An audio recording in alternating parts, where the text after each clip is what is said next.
Gentlemen, congratulations. David, that seemed the hunger was back. A lot of commitment out there. What a fantastic win. Yeah, I think it was great.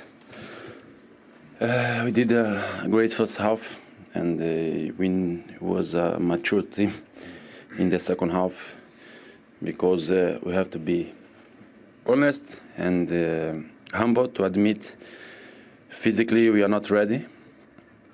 So we showed that second half against Chelsea, shows that today. But when physically you're not there, you have to put your heart.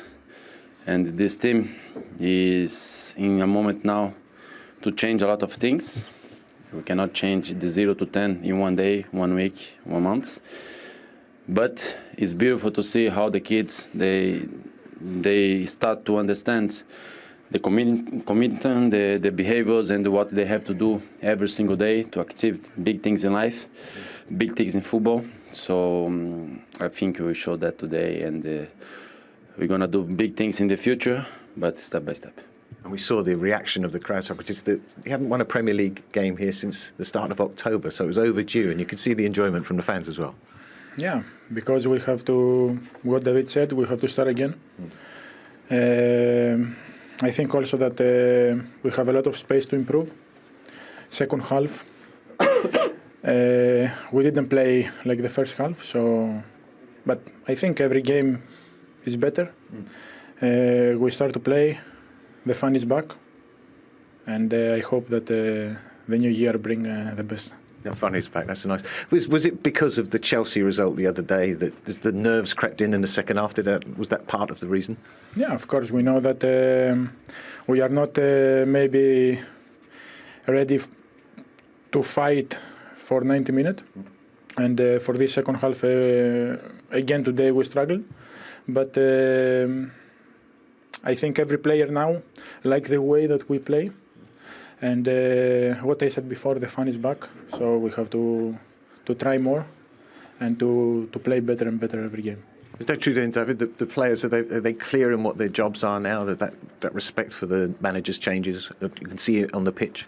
Just say one thing, to fight you are ready. Not with all the guns, but to fight you are ready.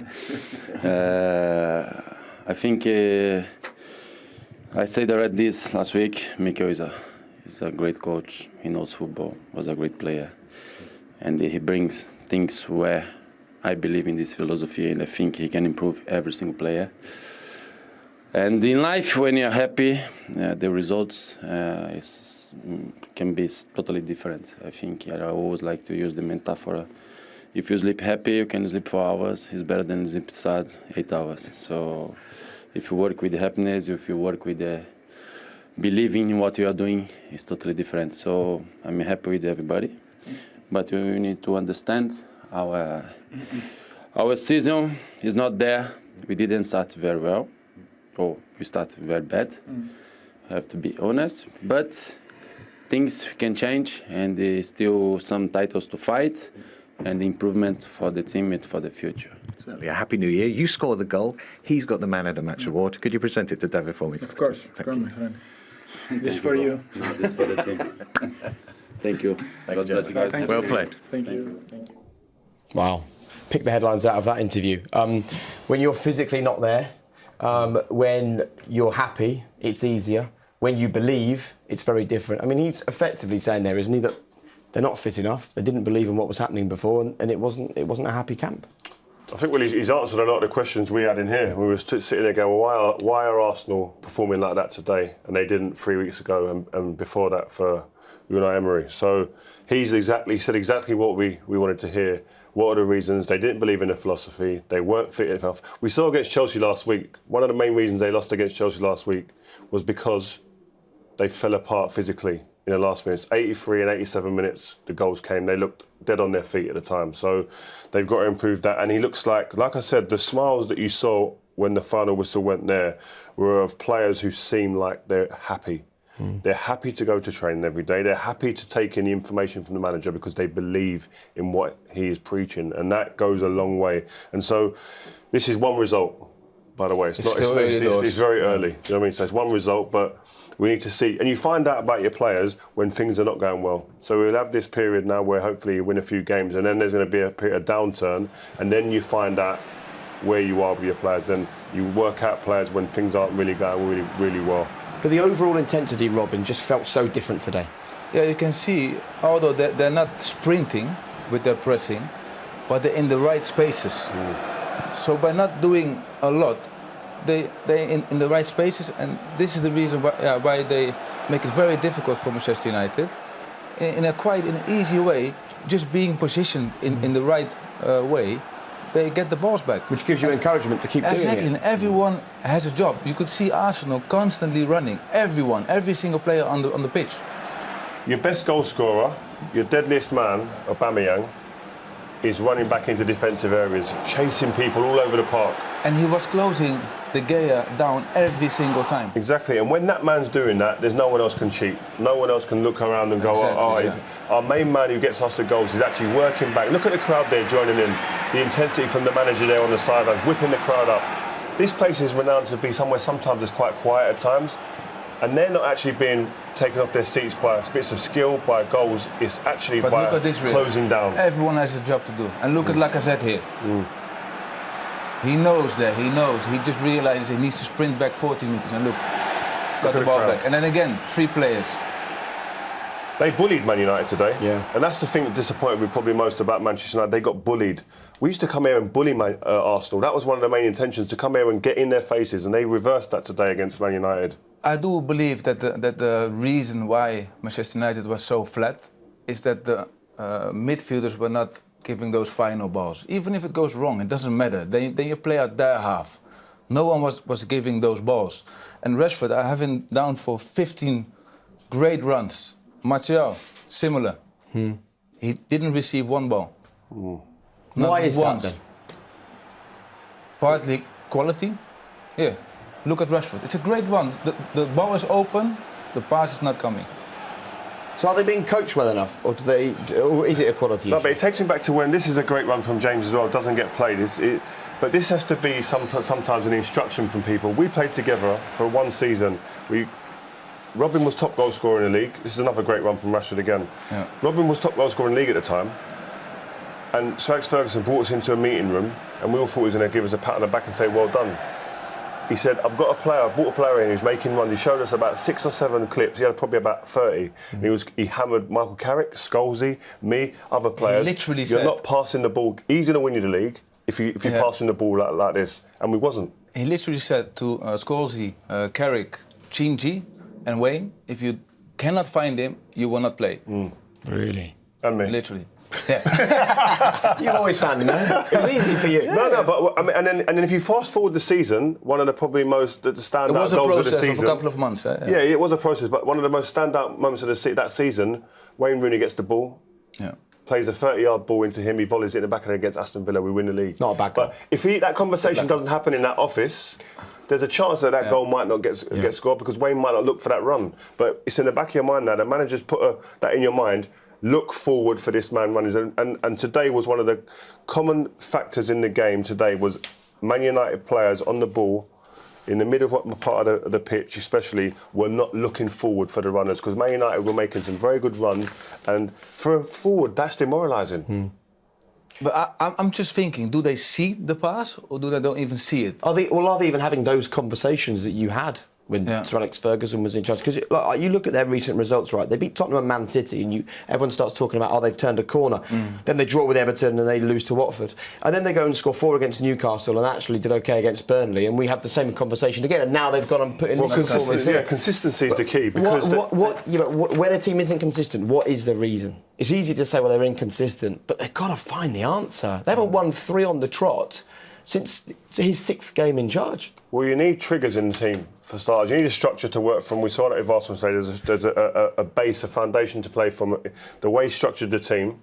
And Man United need that. When I watched Man United play here last season in the FA Cup game, they had structure. And I was thinking, wow, this is Man United. I've said this a few times, and I thought, wow, the 2 wide players played just inside the fullbacks, so they're hard to mark. When the players won the ball, the transition was straight away past the ball forward into the Lukakus and the Rashfords, etc., so they can run at this Arsenal back four. I didn't see them patterns or that idea that, listen, we've been told to do this, and every time we get the ball, we're going to do this. This is a pattern of play that happens. And today they very much look like give it to Martial and see what he can do.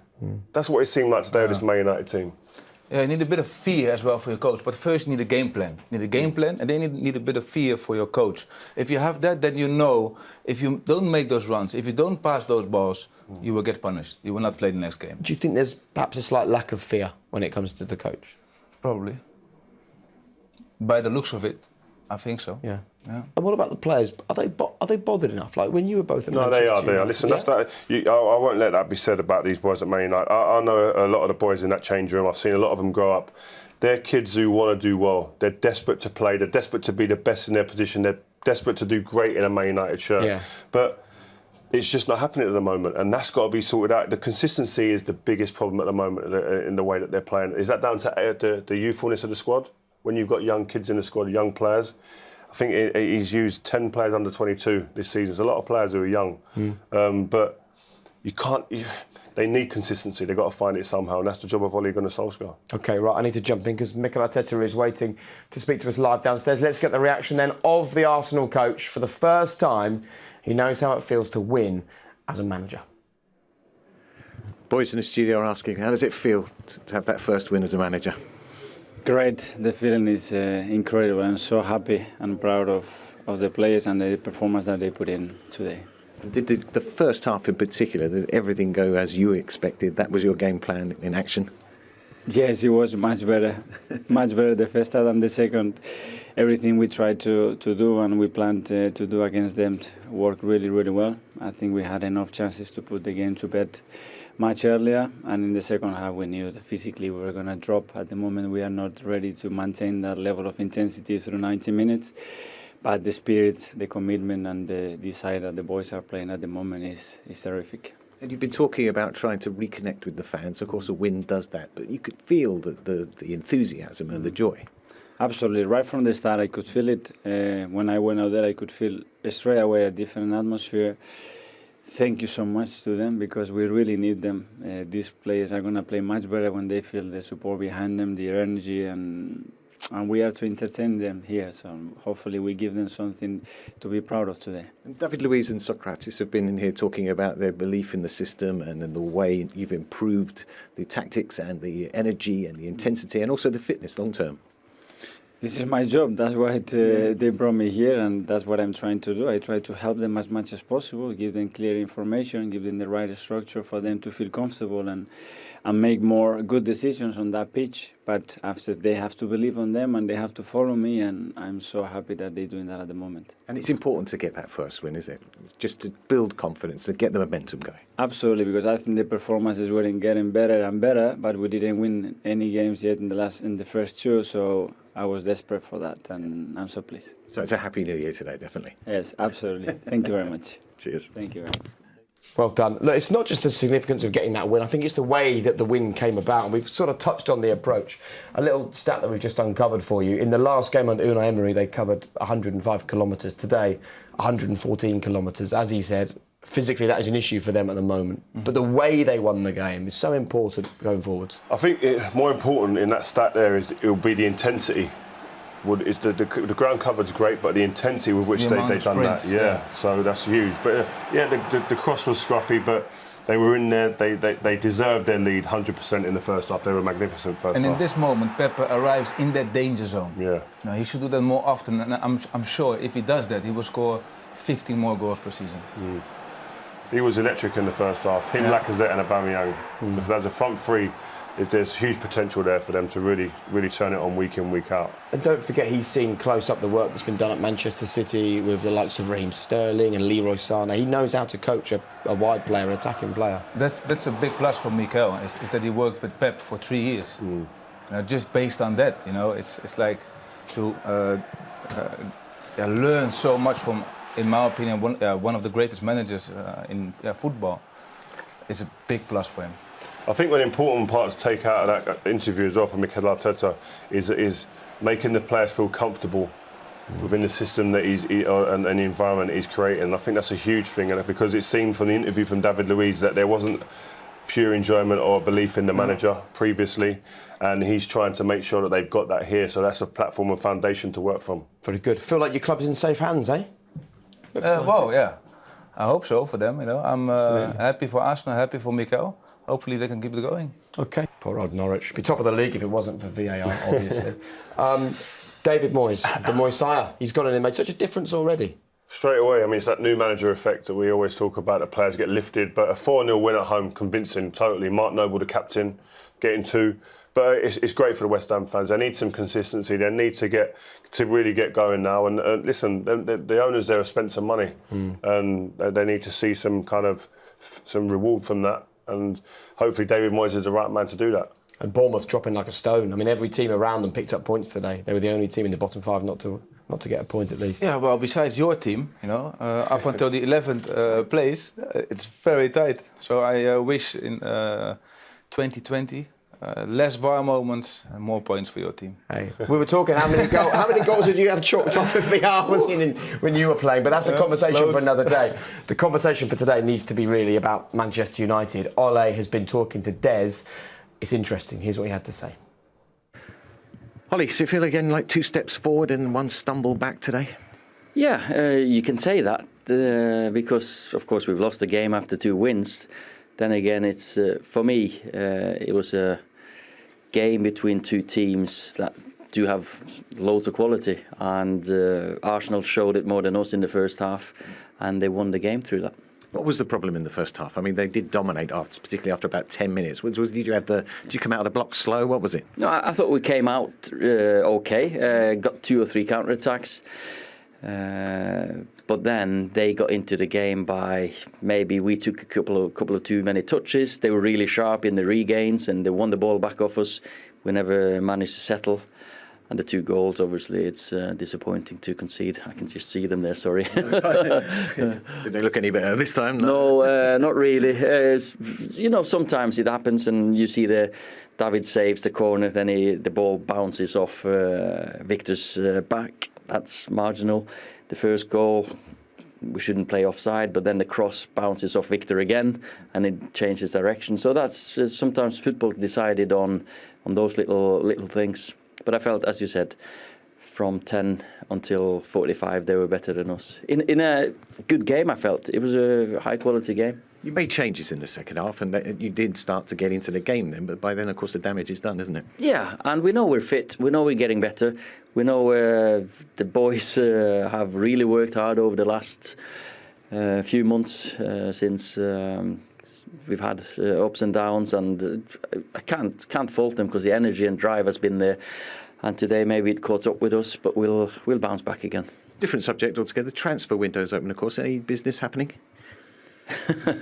Well, you can see the squad, and you sometimes you think, 1 or 2 additions would do nicely, because we are building towards something, and it just depends on if what we think is right for us will be available. And Paul Pogba absent today again. Does that his injury you explained before the match? It's a recurrence of his ankle injury. Does that affect his position at all? Do you expect him to still be United beyond the window? Yeah, I do. He's injured now. He'll probably need an operation on his foot, and let's see how long it takes for him to get back. The boys have done fantastic. Of course, it's a big blow to us because we thought now Scotty injured, Paul coming back, but then Paul's out. So you're without them too. But I thought Fred and Nemanja did well today. Thanks, Ollie. Cheers. Well, indeed, that is a blow to Manchester United. He talked there about bouncing back. Again, that's what they keep on having to do. When I listen to Ole, he sounds like a really nice guy, But I would like to see him a bit more edgy, a bit more mean at times. Angry? Sometimes. It's part of his job as well, Just be angry. I see him smiling now after a game like that, This is not the moment to smile. Yeah, I understand what you're saying, and you want a reaction in the change room. And the difference is there might be a different Ollie in the change room, and that's what you're hoping probably. But there's a different side to Ollie. I know that he can be very cutthroat, very cold, with things he says to players can be very cutting when he was a player, and I'm sure he'll be similar to that as a manager. But I just Manchester United need consistency. You said about they've not won 3 games.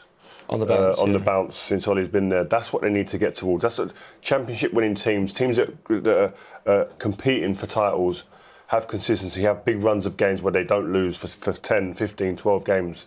This is what Man United need to get to. Okay, and he's had more defeats in 38 than David Moyes had in 53 games. The stats don't look good for him, but we'll see how it unfolds. Listen, thank you so much for your company. Happy New Year to you both. Happy Not a New bad Year. way to Likewise. start, right, from an Arsenal perspective, but things can only improve as far as United are concerned. Don't look at me like that. We'll be together again tomorrow evening. Liverpool against Sheffield United. We'll be heading up the road for that one. It gets going from 7 o'clock tomorrow evening, and Rio will be delighted to know we're together again at the weekend. Wolves against Manchester United gets going Saturday from 8 p.m. And what a day it was. Plenty of goals, plenty of action, every single one of them right here on BT Sport. And the good news is, a year from today, we'll do it all over again. Thanks for your company. You can now officially leave the sofa. Good night.